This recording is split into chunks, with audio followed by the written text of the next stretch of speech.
Olá a todos. Que alegria falar com vocês novamente, ainda que virtualmente, à distância, mas é sempre uma alegria. Afinal de contas, um século, 100 anos de existência de uma instituição espírita deve merecer de todos nós um carinho muito especial. Carinho que vem da gratidão pelos benefícios colhidos, pelo conhecimento distribuído, pela oportunidade de trabalho e, naturalmente, pela amizade, pela confraternização, pela fraternidade vivida. Eu quero agradecer muito a vocês por essa oportunidade, mas, ao mesmo tempo, cumprimentá-los. Pensar nos pioneiros, nos fundadores, nos que fizeram a instituição alcançar um século de existência. 7 de agosto de 1921 é uma data significativa da sua fundação. Um século depois, aqui estamos juntos, vivendo as alegrias deste momento. O que nós desejamos dizer a vocês é transmitir o nosso agradecimento e os nossos cumprimentos, para que este momento permaneça sempre marcado em nossas mentes. Preparamos uma palestra com muito carinho para comemorar este século, este primeiro século, 100 anos de existência do Paula Ortiz em Jacareí.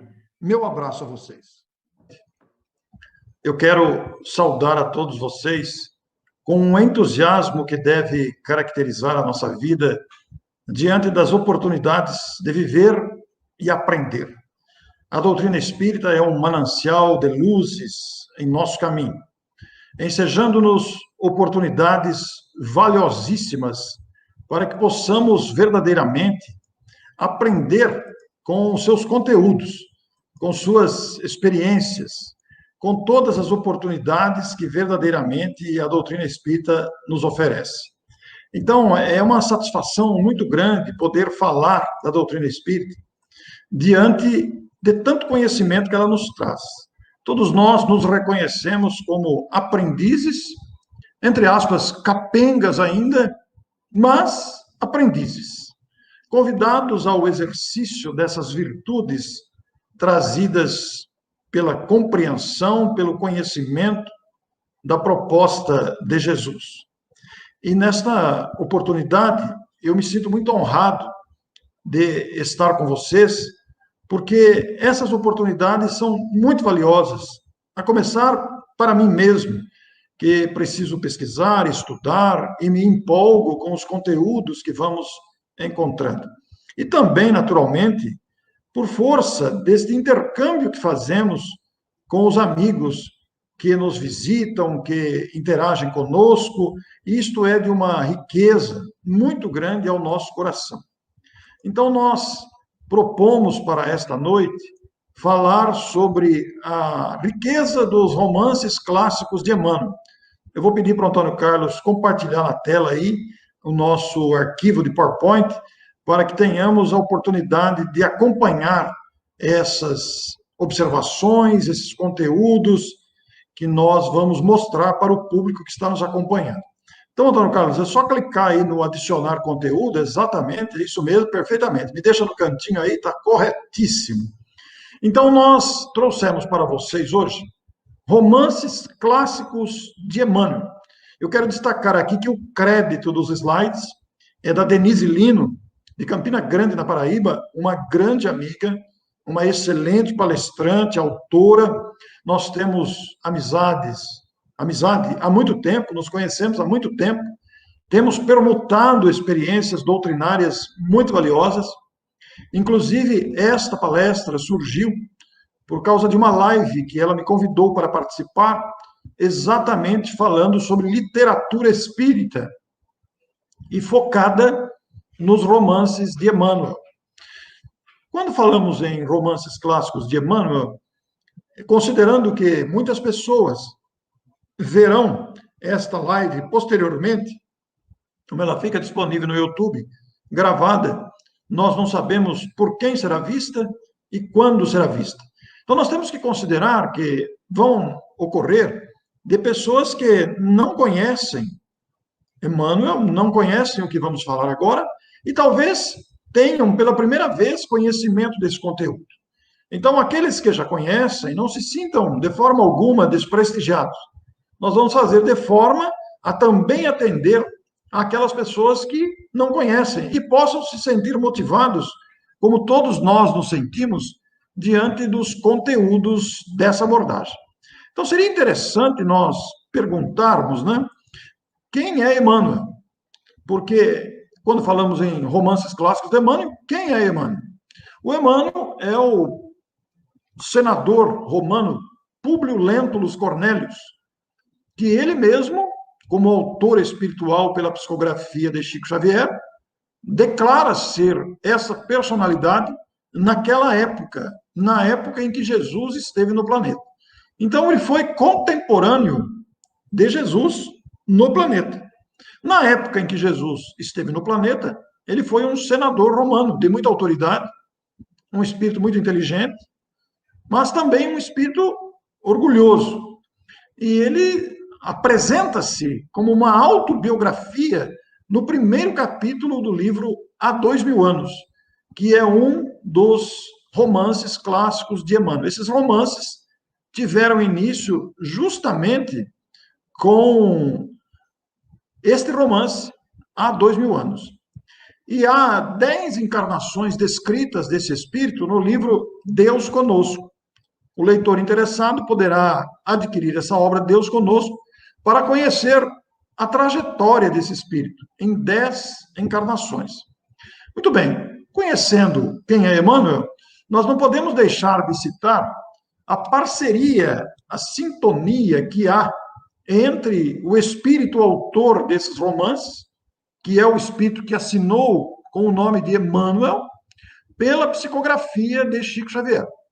Ele apareceu para Chico Xavier em 1931 e em 1938 lançou o seu primeiro livro. No total, durante a permanência do médium no planeta e mesmo depois da sua desencarnação, aliás, perdão, eu errei aqui.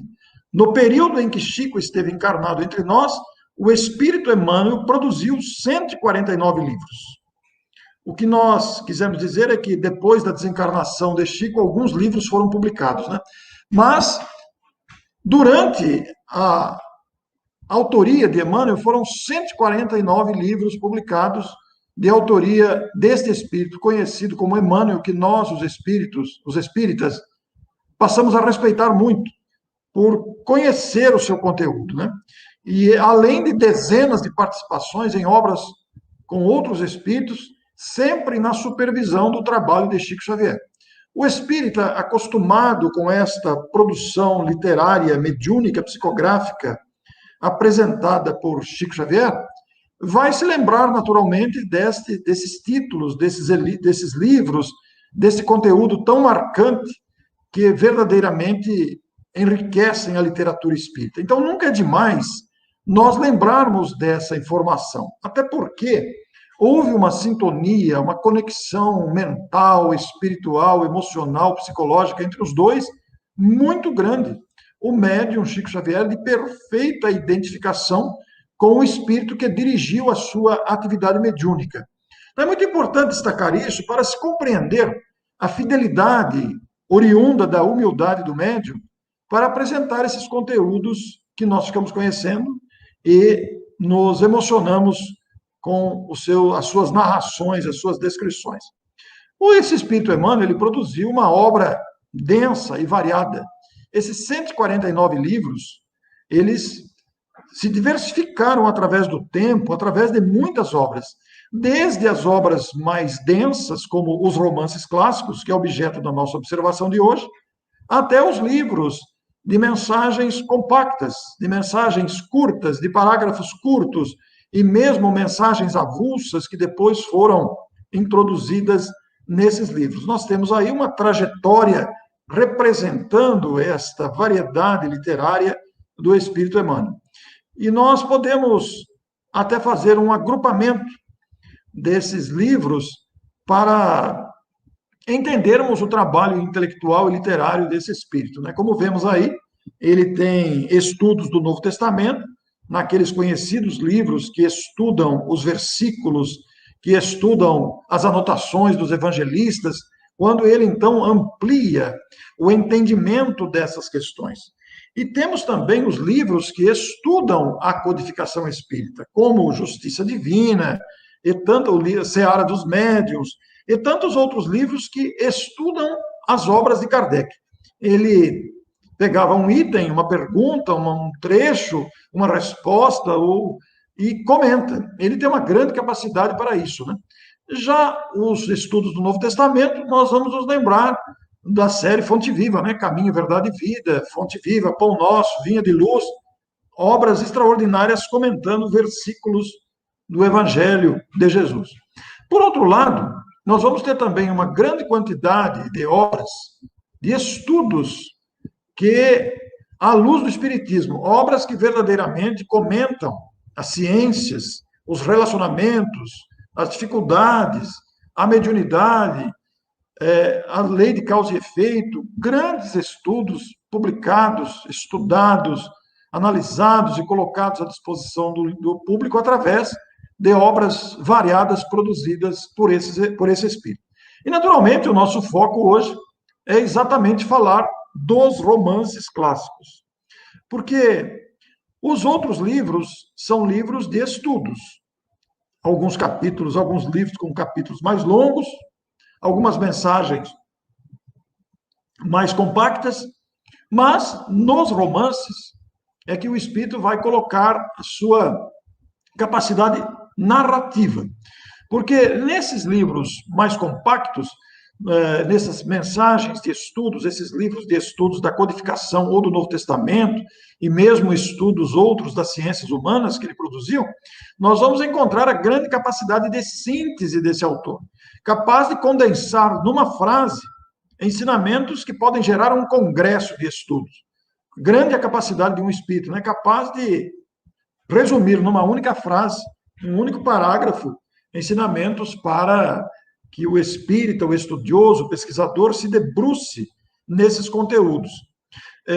Eu mesmo tenho algumas palestras dessas mensagens avulsas. Eu tenho uma palestra que se chama O Auxílio Virá. É uma mensagem curtinha desse mesmo espírito. O Auxílio Virá são pouquíssimos parágrafos. Como temos também a mensagem Tensão Emocional, que virou um outro livro meu.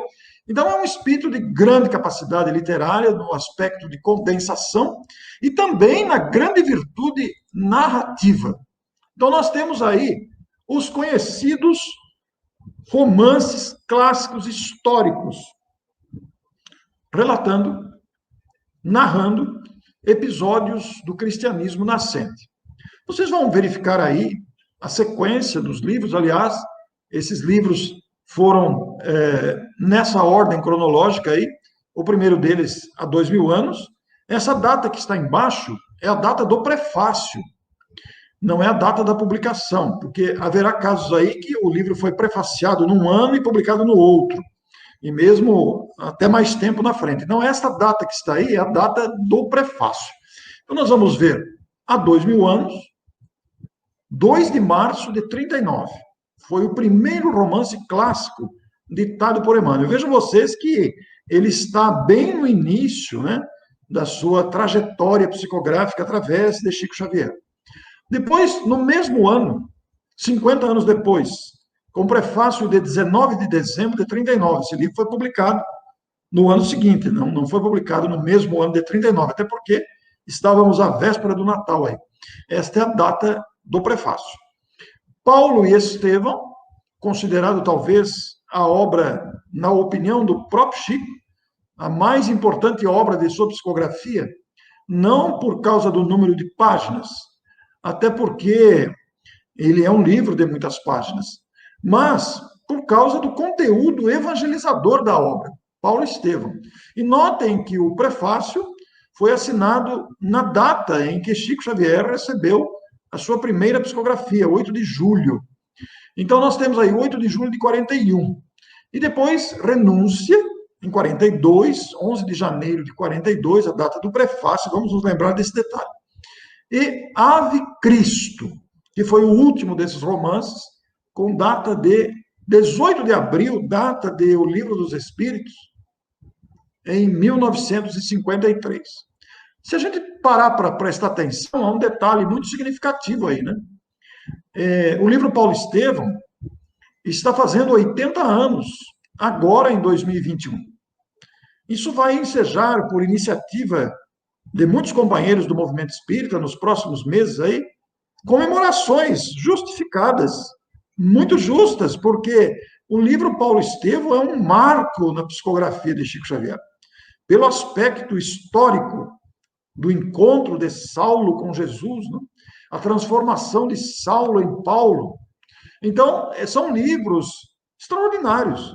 E se nós fizermos aqui uma trajetória simples, resumida do conteúdo desses livros, e aliás, o nosso objetivo, fazendo esta palestra, oferecendo esse tema, e mesmo o seminário que participamos no último domingo, sobre literatura espírita, os romances clássicos de Emmanuel, que nos foi organizado pela Denise Lino, lá de Campina Grande, na Paraíba, que nos convidou para participar, tem um objetivo muito específico: despertar o interesse da pessoa para ler esse livro.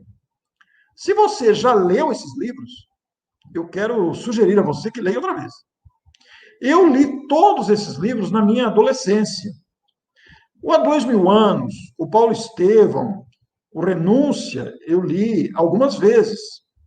Mas, os 50 anos depois, e o Ave Cristo, eu não li muitas vezes.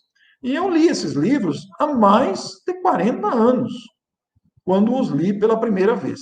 Aliás, o primeiro deles, há 2000 anos, quando eu comecei a namorar a Neuza, que é minha esposa, foi o meu primeiro presente para ela. Ela não era espírita, né? E o meu primeiro presente de namorado recente, nós começamos a namorar em 1977, eu tinha então meus 17 anos, e eu a presenteei com este romance.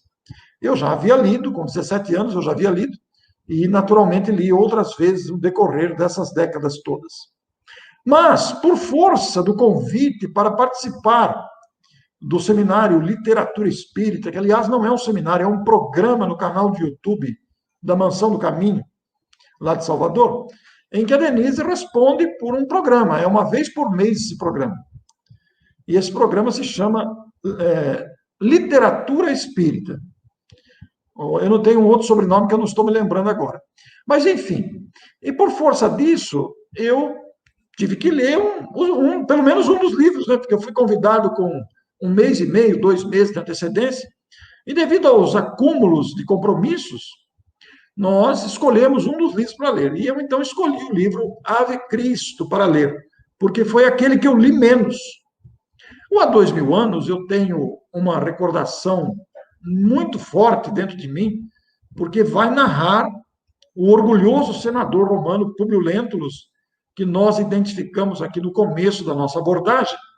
Era um senador que viveu na época de Jesus, né?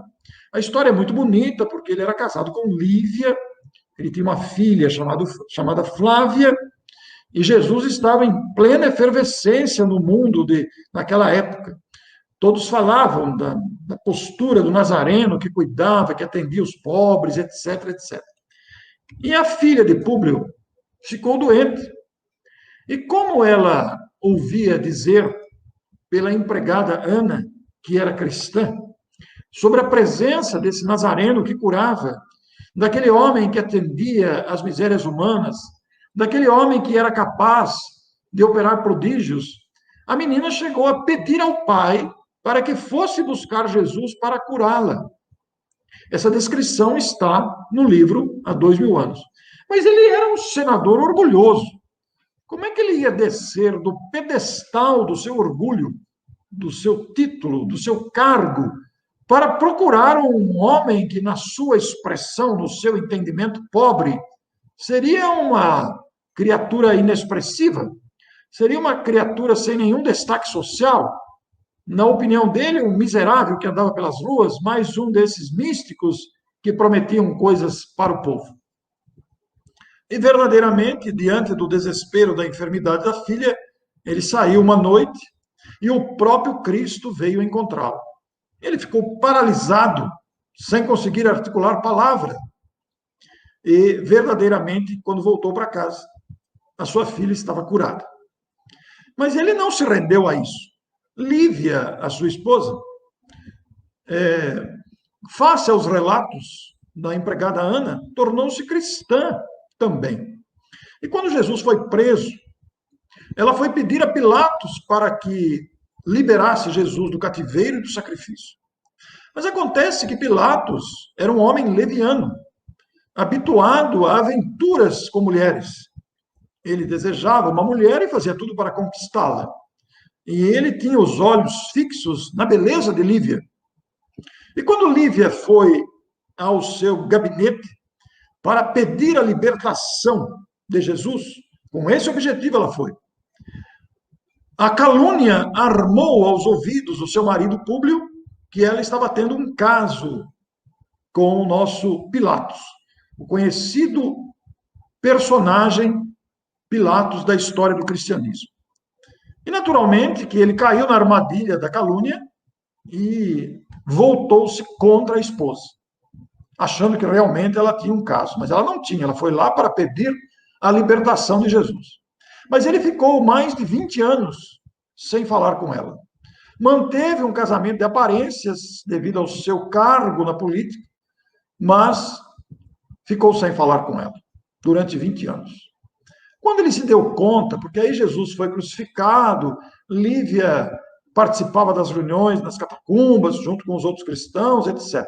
Mas na noite em que ele se arrependeu e foi procurar Lívia para pedir-lhe perdão, nesta noite ela estava numa reunião cristã nas catacumbas, vestida com a roupa da empregada para não chamar atenção. E naquela noite os soldados romanos prenderam os cristãos e ela foi presa junto com os demais cristãos e foi sacrificada com os demais cristãos. E o nosso público, agora arrependido de remorsos, viu a sua vida se transformar completamente. Bom, eu paro por aqui, porque o que a gente quer é estimular que vocês leiam a fabulosa obra há 2000 anos, que conta a trajetória desse senador romano orgulhoso, que é o nosso Emmanuel, é uma das suas reencarnações. E a grandeza de sua mulher, o espírito Lívia, é toda uma trajetória, toda uma narrativa, é todo um enredo que vai conquistar a sua atenção.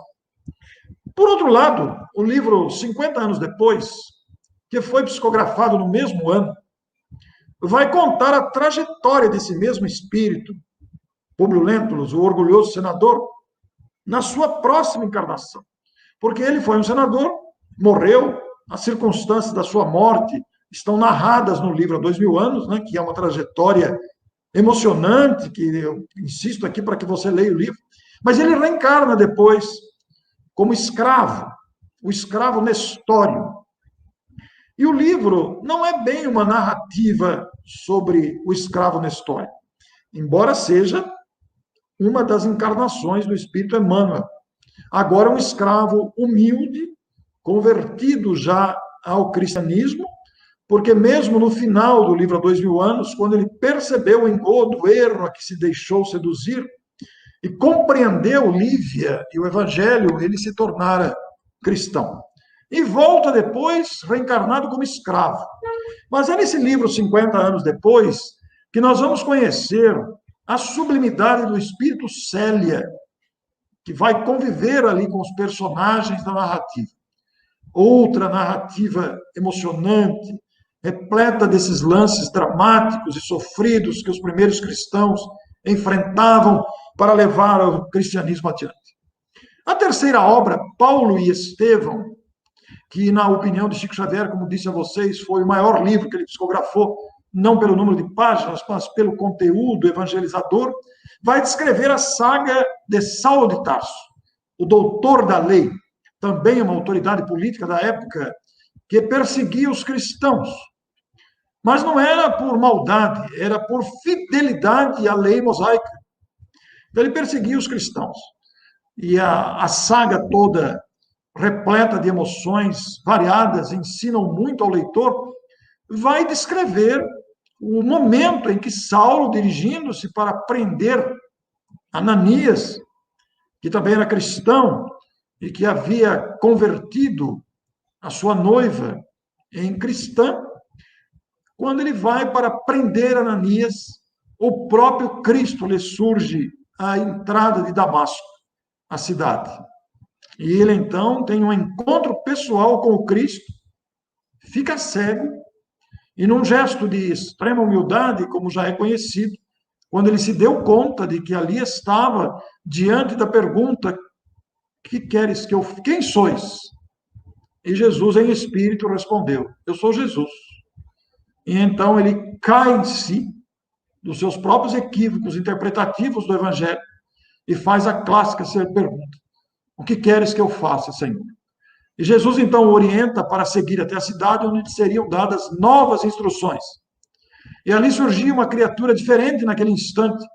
O político, orgulhoso, comandante, intransigente, é então derrubado do seu orgulho e verdadeiramente tem um encontro que mudou completamente a sua vida. A história prossegue, naturalmente, agora depois de um período no deserto, trabalhando como teceleiro, que era a sua profissão, tecelão, ele então se transforma no grande Paulo de Tarso, o maior vulto do cristianismo após o próprio Cristo. E sem dúvida, depois, na sequência, nós temos renúncia. Renúncia vai mostrar a grandeza, a sublimidade do espírito Alcíone, que vem ao planeta, ela que pertencia a um planeta mais elevado do que a Terra, vem ao planeta para recuperar seus amados que aqui batiam a cabeça. E como o próprio livro ensina, no título, é um livro de renúncias aos caprichos, aos prazeres, para o ideal de servir. O personagem Alcíone, que já estava dispensada de reencarnações no planeta Terra, pede autorização, recebe autorização e renasce no planeta, enfrentando desprezo, perseguição, calúnia, todo tipo de discriminação, para então salvaguardar os seus queridos. Como veem vocês, estou fazendo uma digressão rápida, uma síntese de cada obra, porque é impossível descrever os lances e os ensinos constantes de cada obra. No entanto, a última delas, que é a Ave Cristo, que foi um romance que li há pouco tempo, justamente me preparando para a live de literatura espírita, romances clássicos de Emmanuel, que motivou essa palestra. Este livro, que foi o livro que eu menos li, eu reli agora. E quantas vezes me emocionei com as suas passagens. Quantos ensinos não estão contidos aí, assim como nos demais, né? Assim como nos demais. Mas com quantos ensinos nós não nos deparamos aí? Eu cheguei a fazer artigos dos primeiros capítulos da obra, tamanho impacto que me causaram. Logo no começo do livro, nós temos um caso de traição conjugal. E nós fizemos até um artigo sobre isso. E o artigo descreve a traição, descreve a reação do marido traído, e como cristão, a maneira como ele soube enfrentar isso. Porque esse livro traz a história de Quinto Varro, um espírito também elevado, que pede e ganha 1 século, 100 anos, para recuperar Tassiano, o seu filho.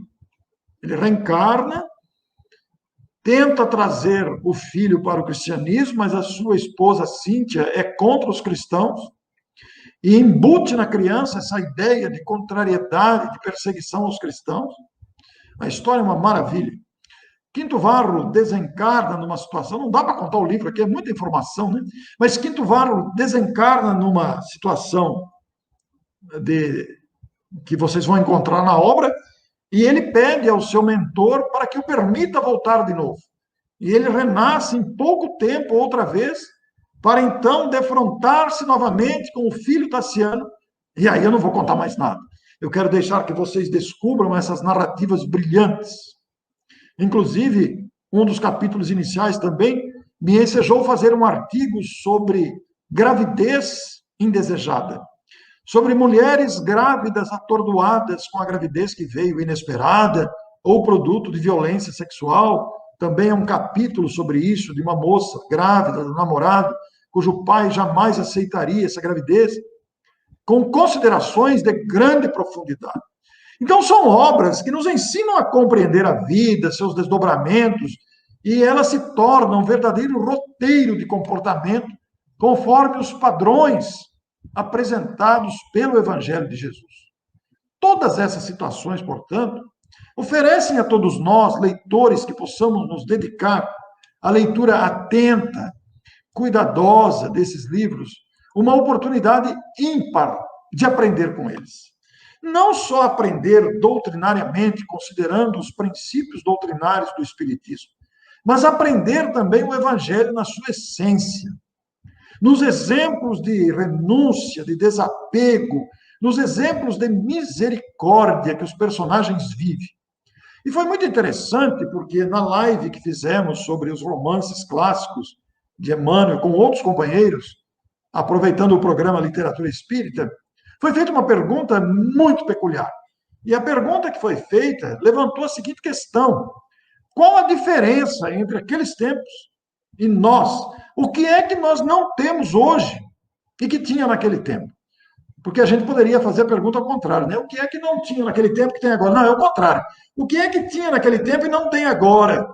Nesses embates, nesses conflitos de relacionamento, nessas dúvidas e angústias que vivemos com a própria vida, nas lutas que travamos conosco mesmo. E é muito interessante, porque chegamos à conclusão unânime que o que falta hoje é o espírito de sacrifício. O que falta hoje é o espírito de renúncia aos caprichos pessoais. O que falta hoje é a adesão aos princípios do cristianismo, que pede aos seus seguidores, que nós estamos tentando ser aprendendo com essas lições, a renúncia aos caprichos pessoais, o perdão às ofensas, no mais grandioso, na mais grandiosa extensão da palavra, como ensinou Jesus. E o exemplo de perseverança. Porque aqueles cristãos que eram atados a postes e queimados, que eram triturados pelas feras famintas, eles iam para as arenas cantando. Havia uma fé genuína que nos falta hoje. Eles não mediam consequências para afirmar-se cristãos diante da arrogância, da perseguição, diante de todo aquele processo contra os cristãos. E hoje falta, nos parece, como cristãos, não só espíritas, como cristãos, falta-nos essa firmeza na fé, diante dos embates que a vida vai apresentando. Diante de uma dor, diante de um problema maior, nós nos entregamos com muita facilidade. Eu tive um dia difícil hoje com uma infecção dentária que me derrubou fisicamente. Então vejam como é que somos, né? E aqueles cristãos se entregavam às feras cantando. Era uma convicção plena. É o que falta hoje. Para mudar esse mundo ainda saturado de tantos contrastes que infelicitam a vida humana. Mas aí estão, pois, as datas e a beleza desses romances que nós queremos sugerir aos nossos telespectadores. Presentear outras pessoas, vocês poderão adquirir esses livros na Federação Espírita Brasileira. Eu não sei, eu acho, eu deveria ter visto essa informação, mas eu acho que eles também têm no formato e-book. Mas eis aí essas obras que nós queremos indicar, que vocês poderão encontrar nas distribuidoras ou mesmo na editora da Federação Espírita Brasileira. E aí nós temos as autobiografias do próprio Espírito, né? Diante das obras que editou. No livro Há 2000 anos, o Espírito Emmanuel retrata a sua encarnação como senador Públio Lentulus. No livro 50 anos depois, ele é o escravo Nestório. No livro Ave Cristo, que eu acabei de citar, ele é Basílio, um personagem que vai comover o leitor pelos seus exemplos, pela sua renúncia, pela sua dedicação ao bem, pela vivência plena do Evangelho na própria vida. E no livro Renúncia, nós vamos ter o Padre Damiano, aquele padre amigo, aquele aconselhador nos dramas que os personagens se envolvem. Vejam vocês que aí não está o livro Ave Cristo, aliás, perdão. Aí não está o livro, qual o livro que está faltando aí? Vou voltar aqui Aí não está o livro Paulo Estevão, porque no livro Paulo Estevão, O Emmanuel não se faz presente, ele apenas faz a narrativa.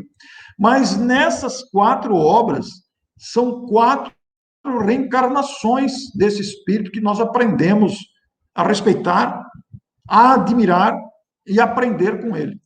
E sem dúvida nenhuma, a psicografia incontestável de Chico Xavier, Paulo e Estevão. Esta obra ímpar, incomparável, este livro que, além de narrar a saga de Saulo de Tarso e o exemplo de Estevão, que foi assassinado pelo próprio cunhado, sem que soubesse que era o seu cunhado, né? Estevão foi assassinado por Saulo de Tarso. É toda uma história que se desenvolve ali, trazendo a trajetória desses espíritos envolvidos nesse drama. Eram espíritos dedicados ao Evangelho e que enfrentavam naturalmente a perseguição, que enfrentavam o preconceito contra o Evangelho de forma muito abrangente. Então, o livro Paulo e Estevão, que, como dissemos, a maior obra de psicografia de Chico Xavier, na opinião dele mesmo, traduz esses ensinamentos. E eu fiz uma descoberta recente, muito interessante. Um amigo da cidade de Juiz de Fora, o nosso querido Wanderson, que é da cidade de Juiz de Fora, ele é um grande pesquisador do livro Paulo e Estevão.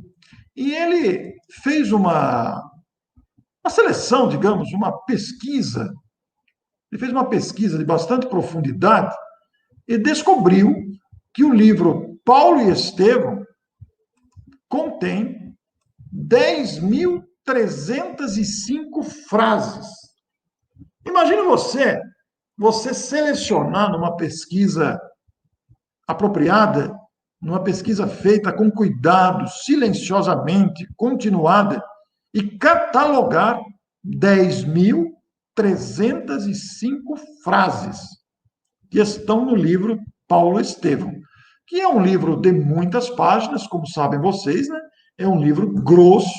Eu estou aqui com uma das edições, e este livro, Paulo e Estevão, traduz todos esses ensinamentos. Esse livro, Paulo e Estevão, que está em minhas mãos, que é uma edição especial, é uma edição de 2002, a original foi publicada em 1941, embora o seu prefácio foi no próprio 1941 mesmo. Então, este livro, essa edição que eu tenho em mãos, ele contém 600 páginas. Imagine você, 600 páginas, 10.305 frases. É muito conteúdo. E nós sabemos que as frases trazidas por espíritos dessa categoria, espíritos dessa têmpera, espíritos dessa categoria, traduzem sabedoria. Por isso, cada um desses livros, e especialmente o livro Paulo Estevão, que é um livro referência da mediunidade psicográfica de Chico Xavier, cada frase dessa dá uma palestra. Imagine vocês. E este amigo Anderson, que eu descobri recentemente, ele é de Juiz de Fora, é um pesquisador discreto, silencioso, e eu descobri esse trabalho dele. E agora ele está selecionando, dentre essas 10.300 frases, imaginem vocês, algumas frases, digamos, 10, 20 ou 30, para fazermos um trabalho sobre o conteúdo dessas frases, destacando o seu conteúdo para tirar dali o que está embutido nas frases. Porque esses espíritos são capazes desses prodígios. Numa frase, eles embutem ensinamentos de grande alcance. E são capazes de sintetizar uma experiência de vida. São capazes de sintetizar uma orientação. São capazes de sintetizar orientações variadas. Aliás, eu vou pedir licença aqui, vou me afastar um pouquinho rapidamente aqui. Eu quero mostrar uma coisa para vocês. Eu e Neuza temos utilizado esse livro aqui, de manhã. Toda manhã, depois do café, a gente está sentado à mesa, nós temos aqui um livro de Emmanuel. Esse livro foi editado pelo Instituto de Difusão Espírita e se chama Meditações Diárias. E nós estamos nos surpreendendo com o conteúdo das mensagens curtas de Emmanuel que aqui estão. Porque uma frase, ela diz muita coisa. E é interessante, porque quando a gente vê um livro, Meditações, a gente não chama atenção. E você abre o livro, os títulos dos capítulos também não chamam atenção. Mas você começa a ler, você vai descobrindo os tesouros que estão embutidos nas frases curtas, compactas, que ensinam a viver. São orientações para o dia a dia, especialmente nós que vivemos uma época, não estou falando só da pandemia, não. Antes da pandemia já era uma loucura, não era? Um corre-corre, sem parar.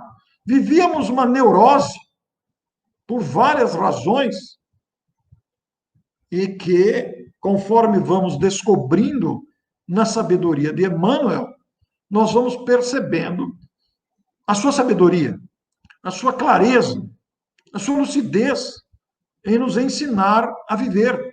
Por que isso, meus amigos? Por que esse detalhe? Justamente porque Emmanuel é um espírito experimentado, é um espírito experiente, é um espírito que já aprendeu muito, é um espírito que nos ensina muita coisa. Então, quando pensamos nesse detalhe, nós ficamos a imaginar no tesouro que está à nossa disposição. Quando nos referimos ao livro Paulo e Estevão, o nome, para quem não conhece, talvez pouco diga, mas comecemos a folhear as suas páginas. Por exemplo, quando pegamos o Renúncia, a palavra chama atenção. Quem não conhece vai pensar, renúncia do quê? Mas, no entanto, encontramos aqui um tesouro de conhecimentos. Os 50 anos depois, 50 anos depois de quando? Por que 50 anos depois? Então é preciso conhecer o contexto desta sequência de obras, de um espírito que ditou a sua própria história, a sua biografia, iniciada naturalmente com há 2000 anos, onde vocês vão conhecer a grande Lívia, assim como vão conhecer Alcione no livro Renúncia, que são personagens, são espíritos capacitados, habitando regiões mais elevadas que a nossa, que já conquistaram essas regiões. Não é privilégio, não é preferência de Deus, é conquista do espírito no esforço próprio. E quando nos deparamos com o Ave Cristo, que é o livro, como citei a vocês, que eu acabei de reler, o próprio prefácio dele é uma lição de fé, de grandeza moral, de humildade, nos estimulando a caminhar, a prosseguir, apesar das lutas do presente. Aí nós pegamos todo esse conjunto de ensinamentos, fazemos uma avaliação da nossa pequenez e damos uma olhada no panorama social do mundo e do Brasil, nós ficamos percebendo os tesouros que temos nas mãos. Então, o nosso intuito aqui hoje foi despertar a curiosidade do telespectador. Para aqueles que conhecem, para aqueles que já leram essas obras, eu quero estimular que você leia novamente, porque verdadeiramente vai lhe tocar outra vez o coração, diante da grandeza desses livros, dos seus textos. Para você que não leu, que não conhece, não perca tempo. Leia antes de desencarnar, porque você vai levar dentro de si esses tesouros de conhecimento que estão à nossa disposição. Então, é uma alegria, nesta noite de sexta-feira, poder me dirigir a vocês, com a gratidão que isso gera em meu coração, poder falar-lhes da grandeza desses livros, dos quais nós não devemos nos distanciar, porque eles significam orientação de vida, estímulos que nos ajudam a continuar vivendo, e vivendo sabendo por que estamos vivendo, procurando entender as adversidades que surgem. Quantos dramas não enfrentaram esses personagens no seu tempo? Quantas lutas que nós não temos dimensão de avaliar. E nós aqui estamos aprendendo com eles. Então fica o nosso estímulo o nosso convite para que vocês também se entusiasmem com a leitura ou a releitura ou presentear dessas obras para as pessoas que estão vivendo momentos difíceis. Porque esses livros refletem a atualidade. A única diferença entre aquele tempo e hoje é que hoje nós temos a internet. Porque os dramas humanos e as lutas são as mesmas. Parece que pouco evoluímos, porque ainda permanecemos com a delinquência, ainda permanecemos com as manipulações, ainda estamos nos deixando, nos permitindo seduzir por bagatelas, como acontecia naquele tempo, levados pelo ciúme, pela inveja, pelo apego, pela ambição desmedida. Então, meus amigos, a minha gratidão a vocês, o meu abraço, a minha gratidão por esta oportunidade tão valiosa. Deus nos abençoe a todos. Muito obrigado. E então, concluída a nossa fala na palestra, fica aqui a nossa gratidão por esse instante, principalmente por poder participar dessa festa. E se algo posso dizer a vocês, eu diria com a força da minha voz, meus amigos do Paulo Ortiz, Jacareí, prossigam, prossigam trabalhando, prossigam confiando, prossigam amando, prossigamos, eu me incluo. Muito obrigado, meus parabéns, meu abraço a todos os companheiros.